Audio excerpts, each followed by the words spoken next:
اعوذ باللہ من الشیطان الرجیم بسم اللہ الرحمن الرحیم رب اشرح لی صدری ویسر لی امری واحلل عقدۃ من لسانی یفقہوا قولی۔ السلام علیکم سامعین محترم، یہ تعلیمات اسلامی آفیشیل یوٹیوب چینل کی آواز ہے۔ آپ سب سے گزارش ہے کہ ہمارے چینل کو سبسکرائب کریں، ویڈیو کو لائک کریں۔ آج میں آپ کے سامنے تفسیر نمونہ کا تحفہ لائی ہوں، جسے حضرت آیت اللہ ناصر مکارم شیرازی نے تحریر فرمایا ہے اور اس کا ترجمہ کیا ہے جناب مولانا سید صفدر حسین نجفی صاحب نے۔ عرض ناشر ہے: قارئین محترم، السلام علیکم ورحمۃ اللہ وبرکاتہ۔ الحمدللہ، مصباح القرآن ٹرسٹ کلام حکیم اور عہد حاضر کی بعض عظیم تفاسیر و تالیفات کی نشر و اشاعت کے ایک عظیم مرکز کی حیثیت سے اب کسی تعارف کا محتاج نہیں ہے۔ اس کی یہ شہرت حق تعالیٰ کے فضل و کرم اور آپ حضرات کی تائید کا ثمر ہے۔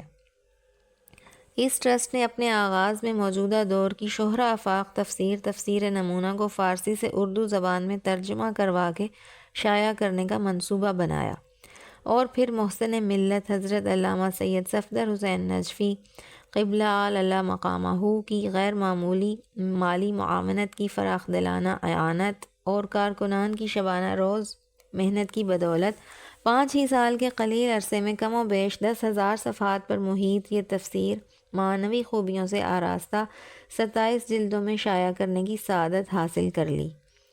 اس ادارے نے نہ صرف تفسیر نمونہ کے عظیم منصوبے کو پایہ تکمیل تک پہنچایا، بلکہ اس کے ساتھ ساتھ 20 علمی کتب کے علاوہ علامہ سید علی نقی اللہ مقامہ کی 7 جلدوں پر مشتمل تفسیر فصل الخطاب شائع کی۔ اردو زبان کو پہلی مرتبہ تفسیر قرآن کے جدید اسلوب سے روشناس کراتے ہوئے تفسیر موضوعی کے 2 طویل سلسلوں یعنی پیام قرآن از آیت اللہ العظمیٰ ناصر مکارم شیرازی اور قرآن کا دائمی منشور از آیت اللہ جعفر سبحانی کی اشاعت کو بھی تیزی سے آگے بڑھا رہا ہے۔ تفسیر حواشی پر مشتمل یک جلدی قرآن عہد حاضر کے مقبول اردو تراجم کے ساتھ زیر طباعت ہیں۔ اس سلسلے میں روشن فکر اور جید عالم دین حضرت علامہ ذیشان حیدر جوادی کا ترجمہ انوار القرآن حال ہی میں شائع ہوا ہے۔ تفسیر نمونہ چونکہ بلا امتیاز پوری امت مسلمہ کو اسلام کی نشاط ثانیہ کے لیے بیدار اور تیار کرنے کے لیے لکھی گئی ہے، لہٰذا سبھی مسلمانوں نے اسے ہاتھوں ہاتھ لیا۔ یہی وجہ ہے کہ ہر جلد کے کئی ایڈیشن شائع ہونے کے باوجود اس کی طلب میں روز بروز اضافہ ہو رہا ہے۔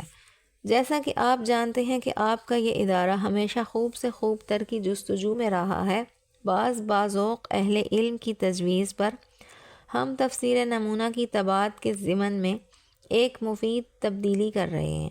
چنانچہ فیصلہ کیا گیا ہے کہ اسے موجودہ 27 جلدوں کی بجائے 15 جلدوں میں مرتب کر کے شائع کیا جائے، تاکہ قارئین محترم کے لیے مزید آسانیاں پیدا کی جا سکیں۔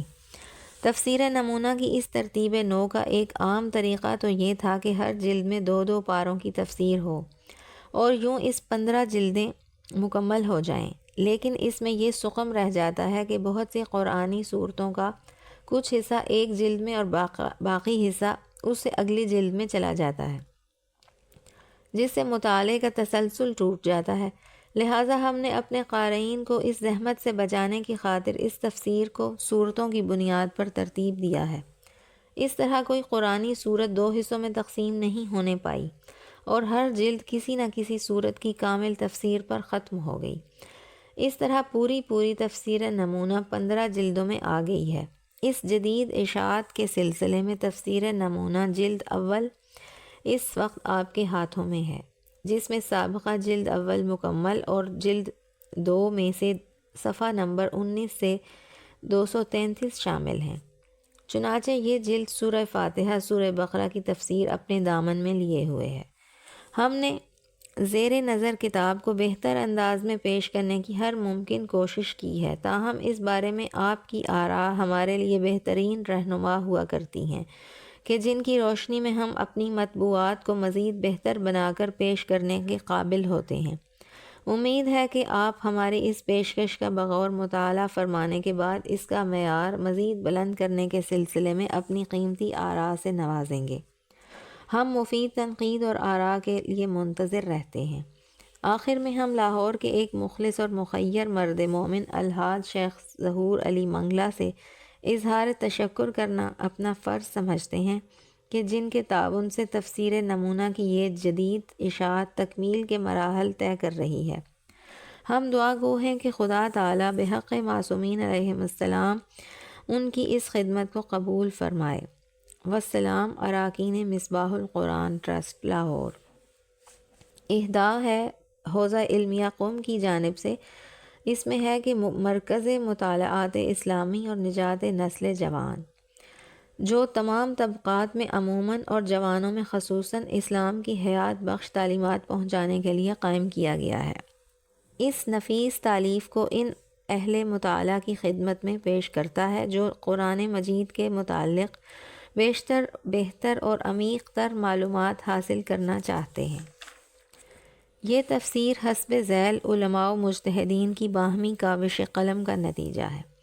حجت الاسلام والمسلمین آقائے محمد رضا آشتیانی، حجت الاسلام والمسلمین آقائے محمد جعفر امامی، حجت الاسلام والمسلمین آقائے سید حسن شجاعی، حجت الاسلام والمسلمین آقائے سید نور اللہ طباطبائی، حجت الاسلام والمسلمین آقائے محمود عبداللہ، حجت الاسلام والمسلمین آقائے محسن قرائتی، حجت الاسلام والمسلمین آقائے محمد محمدی۔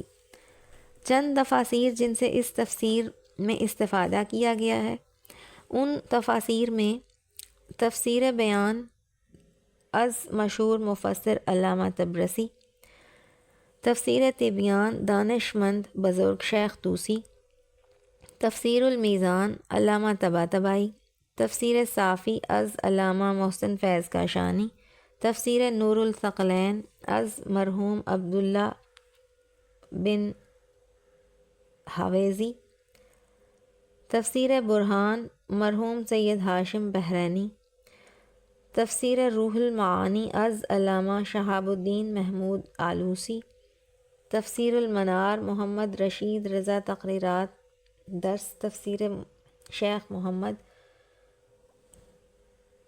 تفسیر فی الظلال القرآن از سید قطب مصری، تفسیر قرطبی از محمد بن احمد انصاری، اسباب النزول از واحدی ابو الحسن علی بن نیشاپوری، تفسیر مراغی از احمد مصطفیٰ مراغی، تفسیر مفاتیح الغیب از فخر رازی، تفسیر روح الجنان از ابو الفتوح رازی۔ گزارش ہے تفسیر نمونہ فارسی میں 27 جلدوں پر مشتمل ہے۔ اس کے اردو ترجمے کے متعدد ایڈیشن بھی 27 جلدوں میں شائع ہوتے رہے ہیں۔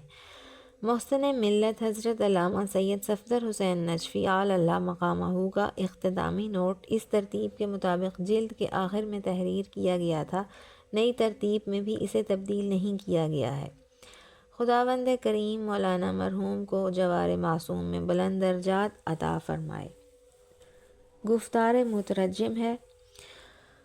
اردو میں قرآن کریم کے بہت سے تراجم اور تفاسیر موجود ہیں۔ اہل تشیع کے ہاں آج بھی مولانا فرمان علی اور مولانا مقبول احمد کے تراجم زیادہ مشہور ہیں۔ ایک عرصے تک تفسیر البیان کو شہرت حاصل رہی، اب سے لے کر تفسیر النجف ہی ہے۔ دیگر مکاتب فکر کے ہاں بھی متعدد قابل تفسیر موجود ہیں، لیکن کوئی تو مغربی دنیا کی مادی ترقی کے ساتھ دفاعی کوشش معلوم ہوتی ہے اور کوئی اصل معنی و ماخذ ہی سے ہٹی ہوئی ہے اور جدت پسندی کا شکار ہے۔ ایک آدھ کو اسلامی رنگ دینے کی کوشش تو کی گئی، لیکن وہ بھی ذہنی ناپختگی اور مذہبی تعصب کے اثرات سے نہیں بچ سکی۔